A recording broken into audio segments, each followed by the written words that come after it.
So আবারও চলে আসলাম নতুন একটা ইনস্টলেশন নিয়ে। এটা আমি ইনস্টলেশন করছি চাকদায়। আর এই যে দেখিয়ে দিচ্ছি আমি এখানে বসবে ইনডোরটা। আর আপনাদের দেখিয়ে দিচ্ছি মেশিনটা। এই যে দেখুন 5 স্টার 1.5 টনের মেশিন আছে। আর এর কয়েলটা দেখিয়ে দিচ্ছি আপনাদের। কয়েলটা হলো ব্লু ফিঞ্চের কয়েল। সো মডেলটা খুব খারাপ না, খুব ভালোই।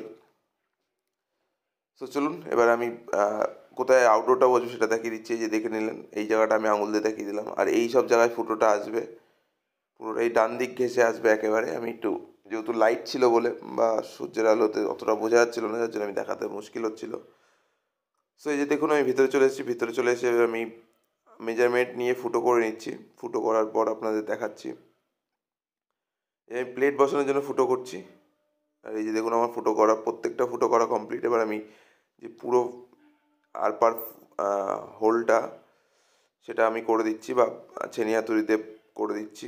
আপনারা জানেন আমি ছেনি হাতুড়িতেই করি। সো এই দেখুন আমি ইনডোরটা একদম ফিটিং বসিয়ে দিয়েছি। তো চলুন এবার আউটডোরে যাওয়া যাক। এই যে দেখুন চলে এসেছি আউটডোরে, যেখানে বলেছিলাম ডান দিকে ঘেঁষে হবে। সো ডান দিক ঘেঁষেই হয়েছে। সো এই যে আমি এবার আউটডোর ফিটিংয়ের জন্য ছাদের উপরে বসবে যেহেতু, ভেতরের দিকে আমি ফুটোগুলো করে নিচ্ছি, মেজারমেন্ট করে নিয়েছি আমি। সো এই দেখুন আমার ফুটোগুলো করা কমপ্লিট। এবার আমি অ্যাঙ্গেলগুলো বসিয়ে নিচ্ছি। অ্যাঙ্গেলগুলো বসিয়ে নেওয়ার পরে আমি আপনাদের মেশিন বসিয়ে দেখাচ্ছি। এই দেখুন আমার অ্যাঙ্গেল বসানো কমপ্লিট। এবার মেশিনটাকে তুলে দেবো। সো দেখুন আমি উপরে মেশিনটাকে তুলে দিয়েছি। তুলে দেওয়ার পরে এই যে দেখতে পাচ্ছেন আমি নিচে নেমে গেছি। নিচে নামার পর আমি পাইপগুলো টাইট দিয়ে দিচ্ছি স্ল্যারেন্স দিয়ে। আপনারা জানেন এখানে নাট টাইট দিতে হয়। সো দেখুন আমি যতটা খুবই রিস্কি একটু জায়গা ছিল, যেহেতু এটা দোতলার উপরে, যার জন্য প্লাস আপনার সানসেটটাও অনেক ছোট ছিল, যার জন্য আমাকে দড়ি বেঁধে কাজ করতে হচ্ছে। আর এই দেখুন দড়ি বা আমি কীভাবে কাজ করছি সেটা আপনাদের দেখাচ্ছে, পুরোটাই দেখানোর চেষ্টা করা হচ্ছে। কারণ সবসময় সব ভালোভাবে ভিডিও করা যায় না, কারণ আমি কাজও করি প্লাস আপনাদের জন্য ভিডিও রেডি করি। সো সবসময় সব কিছু হয় না, যতটা পারি আমি ততটা রেডি করার চেষ্টা করি। এই দেখুন আমার নিচের কাজ প্রায় কমপ্লিট। এবার আমি উপরে চলে আসবো। এই দেখতে পাচ্ছেন আমি নিচের কাজ একদম কমপ্লিট। এবার আমি উপরে চলে এসেছি। উপরে আসার পরে এবার উপরের পাইপটা আমি জয়েন্ট করে দেবো।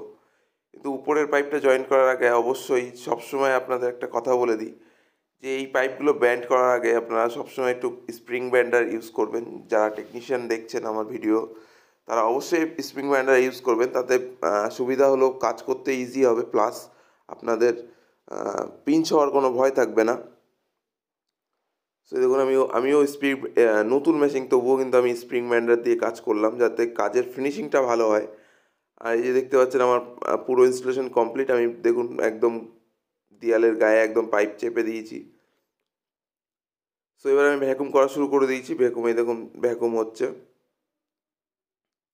এই দেখুন আমি মিটারও দেখিয়ে দিচ্ছি আপনাদের ভ্যাকুমের।